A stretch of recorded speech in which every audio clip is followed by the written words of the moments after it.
স্বপ্নে বিয়ে দেখলে কি হয়? অনেকে আমরা স্বপ্ন দেখে থাকি, অনেকে বিয়ের স্বপ্ন দেখে। একজন আমাকে প্রশ্ন করছে, হুজুর স্বপ্নে যদি আমি বিয়ে দেখি তাহলে এর ব্যাখ্যা কি হতে পারে? মনে রাখবেন, স্বপ্ন হচ্ছে তিন প্রকার। একটা হচ্ছে রহমানি স্বপ্ন, একটা হচ্ছে শয়তানি স্বপ্ন, আর একটা হচ্ছে খেয়ালি স্বপ্ন।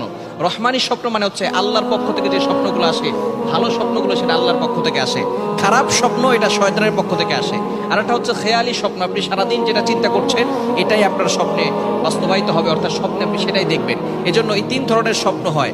বিশেষ করে শেষ রাতে যে স্বপ্নগুলো দেখা হয় এগুলো তার উপরে প্রভাব পড়ার একটা আলামত থাকে।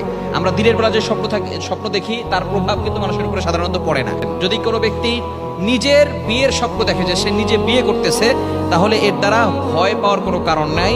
আল্লাহ পাক রব্বুল আলামিন অতি শীঘ্রই তাকে সম্পদের মালিক বানাবেন, বলেন সুবহানাল্লাহ।